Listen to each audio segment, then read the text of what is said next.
1928 में बगदाद के पास पुरातत्वविद विल्हेम कोनिग ने एक चौंकाने वाली खोज की। एक 2000 साल पुरानी हस्तकला की वस्तु जो चौंकाने वाली रूप से बैटरी के समान थी। इस मिट्टी के बर्तन में एक लोहे की छड़ और एक तांबे का सिलेंडर था। पूरी संरचना को राल से सील किया गया था। यदि इसमें घोल डाल दिया जाए तो यह विद्युत मूल्यांकन के लिए उपयोगी एक पात्र बन जाएगा। हालांकि पुरातत्वविदों ने माना कि 2000 वर्ष पहले के लोग बैटरी नहीं बना सकते थे। शोधकर्ताओं ने निष्कर्ष निकाला कि उनकी खोज एक किण्वन पात्र है। हालांकि द्वितीय विश्व युद्ध के बाद अमेरिकी इंजीनियर विलियम ग्रे ने एक प्रतिकृति मिट्टी के बर्तन को अंगूर के रस से भर दिया और 1.5 से 2 वोल्ट की बिजली उत्पन्न की। वर्तमान में व्यापक रूप से स्वीकृत सिद्धांत मानता है कि यह घटना पूर्णतः संयोग है। लेकिन यदि बगदाद बैटरी प्राचीन ज्ञान की देन है तो वे पन्ना पत्थर जो प्राचीन मिस्री देवता थोथ से जुड़े हैं सबसे विवादास्पद अवशेषों में से एक हैं। वैज्ञानिक इनके अस्तित्व को नकारते हैं, लेकिन प्राचीन हस्तशिल्प वस्तुओं का अध्ययन करने वाले कई विद्वान विश्वास करते हैं कि इन पत्थरों में अमृता के रहस्य, पदार्थ परिवर्तन और अन्य जादू से संबंधित तकनीकों का समावेश है। इसलिए आइए इन रहस्यमय असफलताओं के इतिहास में गहराई से जांच करें। कम से कम हम उन सत्यों के करीब पहुंच सकते हैं जो शायद हमसे छिपाए जा रहे हैं। क्या ऐसा होगा कि हमारे संदेहास्पद रवैये के कारण हम विश्व के रहस्यों की कुंजी खो बैठे? आजकल हमारे पास फेकुइशवैन, पुरुजा पत्थर की पट्टियों के रूप के बारे में केवल एक मोटा विचार है। कथाओं के अनुसार पत्थर का लेखक प्राचीन मिस्र के बुद्धिमत्ता के देवता थॉथ थे। इस सभ्यता ने सबसे महत्वपूर्ण विज्ञान, चिकित्सा, खगोल विज्ञान और कृषि का विकास किया। इसके अलावा थोथ ने द्विसर्प का राजदंड, एस्क्लेपियस का राजदंड भी आविष्कार किया, जो चिकित्सा क्षेत्र का प्रतीक बन गया। इस प्राचीन देवता का प्रभाव इतना बड़ा था कि उनकी छवि जल्दी ही अन्य संस्कृतियों में भी स्थान पाने लगी। ग्रीक लोगों ने हर्मीस के नाम से थोथ की पूजा शुरू की। पहली नजर में यह सिर्फ प्राचीन मिस्र की एक लोक कथा लगती है, लेकिन क्या होगा अगर यह अक्सर होने वाली घटनाओं की तरह है? क्या हर्मीस थोथ की वास्तविक जीवन में कोई मूल छवि है? एक कहावत है कि दूसरे दुनिया में जाने से पहले इस विद्वान ने अपनी सारी जानकारी शुद्ध पन्ना से बनी पट्टियों पर अंकित की। शायद यह ब्रह्मांड के महान रहस्यों का संकलन था। हो सकता है कि प्रसिद्ध पुस्तक श्रृंखला गैलेक्टिक हिचहाइकर गाइड के लेखक डगलस एडम्स के पास यह मानने का कारण था कि 42 जीवन, ब्रह्मांड और हर चीज के अंतिम प्रश्न का उत्तर है। तो तोते के मूल प्रतिरूप ने कई पत्थर की तख्तियों की प्रतिलिपियां बनाई और उन्हें एक सुरक्षित स्थान पर छिपा दिया। वादा किया कि केवल कुछ विशेष लोग ही उनका उपयोग कर सकेंगे। अगर सच में ऐसा है तो उसने सच में अपना वादा निभाया, क्योंकि मौजूदा सबूतों को देखते हुए संपूर्ण पाठ में कई ऐसे चिन्ह हैं जो वर्तमान में झाद किसी भी भाषा का हिस्सा नहीं है। हालांकि इसका मतलब यह नहीं है कि कोई इन अक्षरों को समझने में सफल नहीं हुआ है। अखेनाटन मिस्र के 18वें राजवंश के शासक एक महान धार्मिक और सांस्कृतिक सुधारक के रूप में जाने जाते हैं, जो केवल एक देवता की पूजा करने का प्रचार करते थे, न कि अनेक देवताओं की। और उन्होंने मिस्र के समाज में महिलाओं के दर्जे को काफी हद तक बढ़ाया। उनमें से एक कदम यह था कि उन्होंने सहवास करने वाले जोड़ों की शादी को दंडित करने का नियम समाप्त कर दिया। आज भी सभी देश अपने नागरिकों को इतनी अधिक स्वतंत्रता नहीं देते। सबसे दिलचस्प बात यह है कि वास्तव में खुद अखिनाटन के अनुसार उन्हें यह प्रेरणा गीजा के पिरामिड्स के आसपास की किसी जटिल संरचना में पाई गई कुछ हरी शिलाओं से मिली थी। क्या इसका मतलब है कि थॉथ की पन्ना पत्थर की पट्टियां वास्तव में मौजूद हैं? जब आप यह जानेंगे कि अपनी जिंदगी के दौरान अखनातेन को उसके प्रजा ने दूसरा हर्मीस कहना शुरू कर दिया, जिसे उस पत्थर की पट्टियों को बनाने वाले देवता का पुनर्जन्म माना जाता था, तो पूरी कहानी और भी अधिक रोचक हो जाती है। 1000 साल बाद ये रहस्य अप्रत्याशित रूप से फिर से सामने आया। 16वीं शताब्दी में ऑटोमन साम्राज्य के एक क्षेत्र में, जो अब तुर्की का हिस्सा है, एक लड़का पैदा हुआ जिसका नाम पैरासेल्सस था। छोटी उम्र से ही उसने विभिन्न वैज्ञानिक ज्ञान को प्राप्त करने की एक प्रबल इच्छा प्रदर्शित की। पैरासेल्सस के माता पिता सामान्य किसान थे, जो उसके ज्ञान की असीमित चाहत को पूरा नहीं कर सकते थे। इसलिए 14 साल की उम्र में यह लड़का भूमध्य सागर के तट के शहर टार्सस गया, जहां उसने एक विद्वान के साथ अध्ययन किया। वहां पैरासेल्सस ने अपने जीवन की सबसे महत्वपूर्ण घटना का अनुभव किया। समुद्र तट पर लहरों के बीच इस लड़के को अचानक 42 हरे पत्थरों की पट्टियां मिली, जो सोने की अंगूठियों से जुड़ी थीं। वह नहीं जानता था कि ऊपर अंकित शब्दों का क्या मतलब है, लेकिन जब पैरासेल्सस ने इन पत्थरों को देखा तो उसके मन में प्राचीन ज्ञान की रचनात्मक छवियां अनियंत्रित रूप से उभरने लगीं, जैसे वह कुछ अत्यंत महत्वपूर्ण चीज को याद कर रहा हो, जिसे वह हमेशा से जानता था लेकिन किसी समय पूरी तरह से भूल गया था। इस लड़के ने अपनी शेष जीवन इन पत्थरों के अध्ययन को समर्पित कर दिया और यह वचन दिया कि वह कभी भी किसी जीव को नुकसान नहीं पहुंचाएगा और हमेशा सच बोलेगा। इसके बावजूद सभी लोग पैरासेल्सस को पसंद नहीं करते थे। रोमन सम्राट डोमिशियन जाहिर तौर पर इस शांत अहिंसक ज्ञानी के अस्तित्व से इतना परेशान थे कि उन्हें पैरासेल्सस पर देशद्रोह का आरोप लगाने से बेहतर कोई और काम नहीं सूझा। फिर अगर हम इतिहास जीलुओं पर विश्वास कर सकते हैं, तो सुनवाई के दिन कुछ असामान्य हुआ। जब पैरासेल्सस अदालत में दाखिल हुए तो वह इतनी गहरी अवस्थिति में थे कि वहाँ बैठे सभी लोगों ने महसूस किया। चश्मदीद गवाहों का दावा है कि ऐसा लगता है जैसे इस विद्वान से कोई अजय शक्ति सच्चाई के साथ निकल रही थी। इस शक्ति ने उसके खिलाफ आरोपों वाला चर्मपत्र गायब कर दिया और सम्राट डोमिटियन एक प्रकार की तंद्रा में दिखे, जिन्होंने परसेल्सस को निर्दोष घोषित किया। क्या पन्ना का पत्थर सच में इतनी अद्भुत शक्तियां दे सकता है? कहने में दिलचस्प है कि जब परसेल्सस ने अपनी पढ़ाई पूरी की तो उन्हें एक और नाम मिला, हर्मेस ट्रिसमेजिस्टस, जिसका अनुवाद है तीसरी बार पवित्र अवतार। अब मैं सोचने से खुद को रोक नहीं सकता, क्या बाद में किसी ने इन पत्थरों में छिपी बुद्धि को समझा? शायद कुछ लोग भाग्यशाली रहे हों जिनके पास ये पत्थर थे, वे अमृता भी प्राप्त कर सके हों। एक कथा है कि इनमें से एक पन्ना पत्थर आखिरकार एक बहुत महान व्यक्ति के हाथ में आया, सिकंदर महान। एक ग्रीक छोटे राज्य के राजा के रूप में उसने पूरा ग्रीस, मिस्र, फारस और भारत के कुछ हिस्सों को सफलतापूर्वक जीत लिया था। 30 वर्ष की उम्र में वह आधी दुनिया का शासक बन चुका था। बहुत से लोग दृढ़ विश्वास रखते हैं कि इन प्राचीन पत्थरों के कारण ही उन्होंने असाधारण उपलब्धियां हासिल की। हालांकि इस नेता ने स्वयं अपने विश्वास पात्रों को बताया था कि वह इन अजीब कलाकृतियों पर के एक प्रतीक के अर्थ को ही समझ सका। इसके बावजूद उसने इन रहस्यमयी लिपियों को समझने की कई वर्षों तक कोशिश की, यहाँ तक कि उसने मदद के लिए वैज्ञानिकों का एक बड़ा समूह भी बुलाया। हो सकता है कि हमें इन पत्थरों का आभार व्यक्त करना चाहिए, क्योंकि इन्हीं की वजह से अलेक्जेंड्रिया पुस्तकालय की स्थापना हो सकी। अंततः एक अभियान के दौरान अचानक अलेक्जेंडर का निधन हो गया और वह इन प्राचीन रहस्यों की अपनी खोज को पूरा नहीं कर पाया। लेकिन उसने वास्तव में इसका पालन नहीं किया, क्योंकि सदियों से हम उसी बारे में बात कर रहे हैं, लेकिन मेरे पिता और उनकी मां द्वारा किए गए कुछ छोटे कार्यक्रमों के बारे में। हमें इस ग्रीक राजा का भी धन्यवाद करना चाहिए, क्योंकि उनके द्वारा निर्मित इन दिलचस्प पाठों की प्रतियां विभिन्न मध्य पूर्वी देशों में फैली। सैकड़ों साल बाद धर्म युद्ध के दौरान यूरोप के शूरवीरों ने लगभग संयोग से इन प्रतियों को घर वापस ले आए। इस प्रकार इंग्लैंड के शोधकर्ता चेस्टर के रॉबर्ट ने 1144 में इन प्राचीन दस्तावेजों का लैटिन में अनुवाद करने की कोशिश की। बहुत से लोग मानते हैं कि यह दिन संयोगवश नहीं था, बल्कि इसका रहस्यमय अर्थ था। अगर हम इस वर्ष से मध्य युग की एक और पवित्र संख्या 1102 घटा दें तो हमें 42 मिलता है। क्या यह तर्क संगत है? बहुत संदिग्ध, लेकिन इस बात से इनकार नहीं किया जा सकता कि इन पत्थरों ने मध्ययुगीन संस्कृति के विकास में बहुत बड़ा योगदान दिया। आखिरकार इन्होंने कीमिया विज्ञान की उत्पत्ति को प्रेरित किया। सदियों तक कीमिया विज्ञान ने यूरोप के सबसे प्रगतिशील लोगों के दिमाग पर अपना प्रभुत्व बनाए रखा। प्राचीन पाठ के अंशों को पढ़कर विचारकों ने निष्कर्ष निकाला कि पृथ्वी की हर चीज की उत्पत्ति मूल पदार्थ से होती है।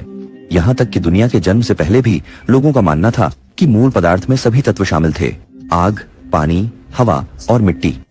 ये हमारे ग्रह पर जीवन के मुख्य घटक हैं। यदि हम इन्हें सही अनुपात और क्रम में मिलाते हैं तो हम फिर से मूल सामग्री प्राप्त कर सकते हैं। यह अनंत शक्ति का स्रोत है और इसी कारण अमृतत्व की तकनीक भी है। यह देखने में मात्र एक प्रकार का व्यावहारिक अंधविश्वास लग सकता है, लेकिन कुछ विवरण वर्तमान में ब्रह्मांड निर्माण के विचारों के साथ अत्यधिक समान है। कोई भी आधुनिक ब्रह्मांड विज्ञानी आपको बताएगा कि ब्रह्मांडीय महाविस्फोट के दौरान 4 मूलभूत बल, गुरुत्वाकर्षण, विद्युत चुंबकीय बल, मजबूत पारस्परिक क्रिया बल और कमजोर पारस्परिक क्रिया बल एकीकृत मूल ऊर्जा में मिल गए। क्या यह संभव है कि हजारों साल पहले कुछ लोगों को ये बातें पता थीं? हालांकि मध्ययुगीन कीमियागरों को इन पाठों का अनुवाद करते समय काफी कठिनाइयां हुई, इसलिए उन्होंने आधुनिक भौतिकी के आधारभूत विकास में बहुत योगदान नहीं किया। इसके विपरीत वे दार्शनिक पत्थर पर ध्यान केंद्रित करते थे, जो एक ऐसी शक्ति का पदार्थ था जो किसी भी चीज को सोने में बदल सकता था और अमृता प्रदान कर सकता था। कई रसायनविद उन्होंने इस क्षेत्र में सफलता का दावा किया। हालांकि जब अमीर लोग उन तथाकथित अमृता के औषधियों पर बड़ी रकम खर्च करने लगे तो अक्सर उन्हें विपरीत प्रभाव मिला। वे जादुई औषधियां गंभीर विषाक्तता का कारण बनी, लेकिन शायद वास्तव में कोई उन प्राचीन पत्थरों की वजह से बुढ़ापे को रोक सका, और वह था निकोलस फ्लेमेल, जो 14वीं सदी के एक फ्रांसीसी पांडुलिपि व्यापारी और दानकर्ता थे। एक बार पुरानी किताबों को व्यवस्थित करते समय उसने एक संदिग्ध किताब पाई जो अजीब प्रतीकों से भरी हुई थी। शुरू में लेमे ने सोचा कि यह किसी डॉक्टर की जल्दी में लिखी गई नोटबुक है, लेकिन जब उसने इसे और ध्यान से देखा तो उसे एहसास हुआ कि शायद वह महान कार्य और निर्माण प्रक्रिया की, जिसे फिलोसोफर स्टोन का एनक्रिप्टेड चरण कहा जाता है, देख रहा है। निकोलस और उनकी पत्नी पेरेनेल ने किताब में दिए गए निर्देशों के अनुसार धातु परिवर्तन के प्रयोग करना शुरू किया।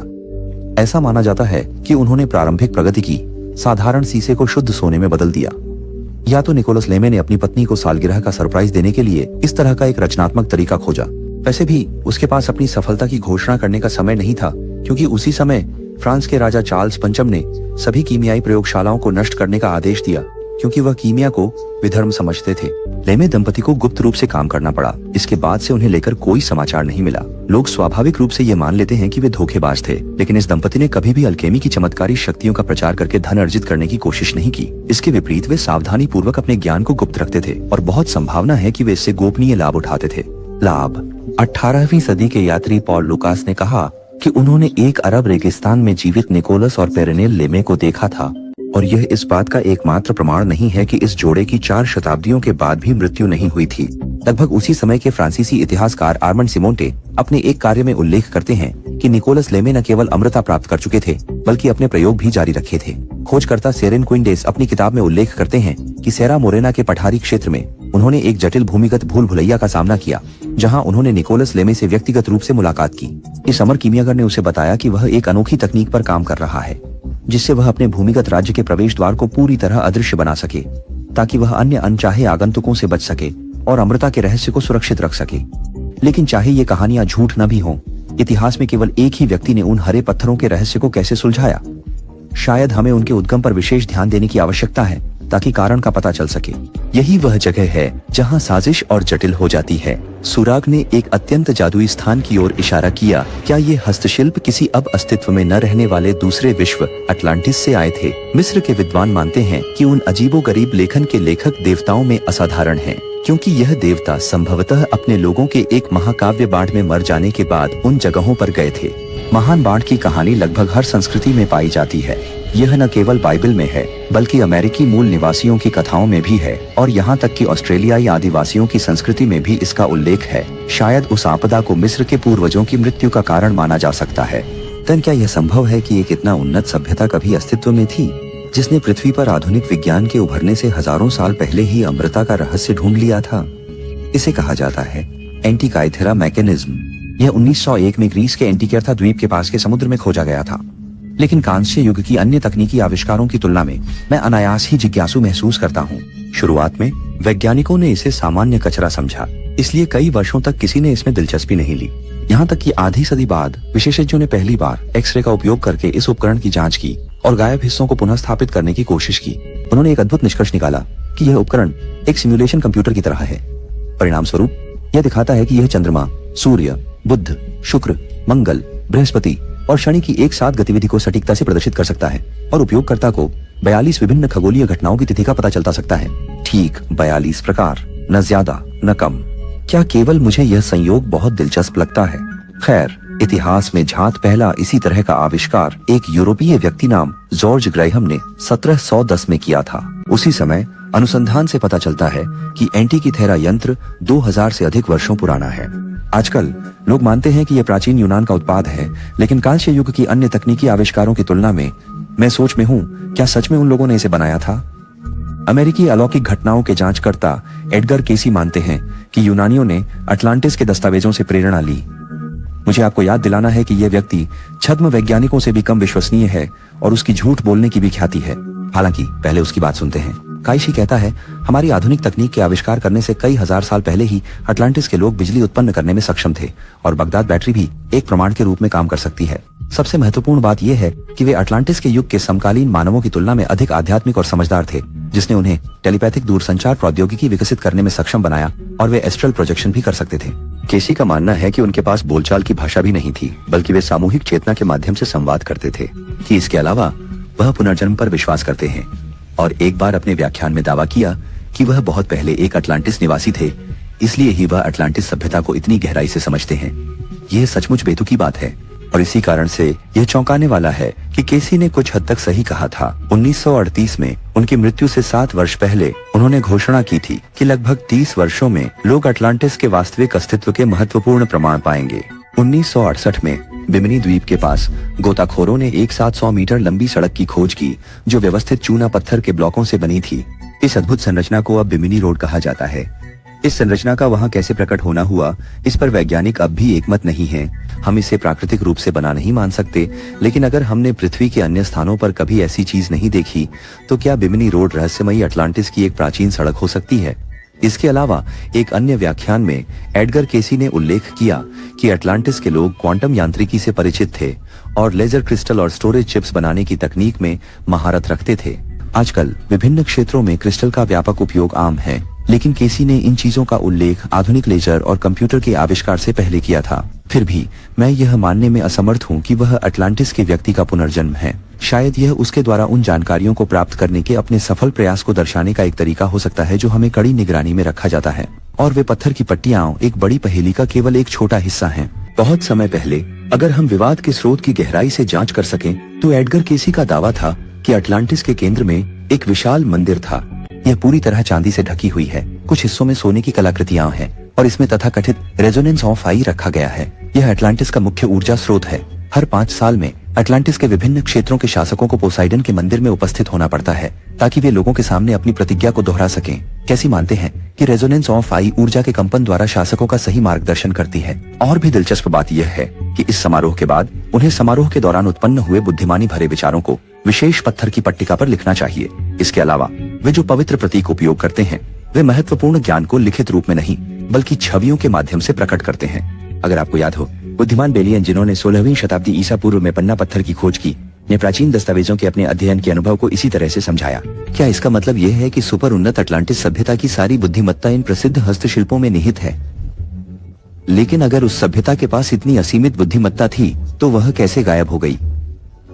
आधुनिक अनुसंधान दर्शाते हैं कि पृथ्वी लगभग 13,000 से 11,000 साल पहले तथाकथित महाप्रलय काल से गुजरी। कुछ सिद्धांतों के अनुसार उसी समय एक महत्वपूर्ण घटना घटी थी। बेशक वह पूरी दुनिया के लिए कोई महान आपदा नहीं थी, लेकिन बहुत संभव है कि इसी कारण से उस समय विश्व के केंद्र के रूप में मानी जाने वाली अटलांटिस सागर में डूब गई। कुछ बचे हुए लोग पृथ्वी के विभिन्न स्थानों पर बस गए, लेकिन उनमें से अधिकांश अंततः उस भूमि पर आए जहां आज का आधुनिक मिस्र स्थित है। इससे इस प्राचीन समाज में विज्ञान के क्षेत्र में हुई उल्लेखनीय प्रगति को समझा जा सकता है। बहुत सरल है, जैसे कि वे अटलांटिस के लोग स्थानीय लोगों के साथ अपना ज्ञान साझा करने लगे। शायद इस खोए हुए शहर के शरणार्थियों ने भी पहली मिस्र की पिरामिड का निर्माण किया। आखिरकार हम अब भी पिरामिड निर्माण की पहेली को सुलझाने की कोशिश कर रहे हैं। जब कुछ अटलांटिस के लोग मिस्र के समाज को बदल रहे थे तो अन्य बचे हुए लोग संभवतः लैटिन अमेरिका के तट पर नया घर ढूंढने में सफल रहे। क्या यही कारण नहीं है कि जब आप मेक्सिको और पेरू की यात्रा करते हैं तो अक्सर उन पिरामिडों को देखते हैं जो मिस्र के पिरामिडों से काफी मिलते जुलते हैं और संदेहास्पद लगते हैं? प्राचीन एज़टेक के पास एक कथा थी पंखों वाले सांप देवता के बारे में, जो बिना चप्पू की नाव के समुद्र के पार से आए और लोगों को पहले कभी न देखे गए कौशल सिखाए।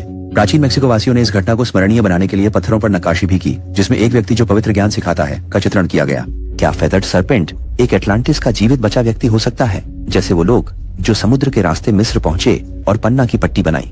मैं आपको एक अनुमान बताने जा रहा हूं कि अटलांटिस कहां स्थित था, जो इन सारी अवधारणाओं को एक साथ जोड़ ढाता है। इस अद्भुत घटना को सहारा की आंख कहा जाता है।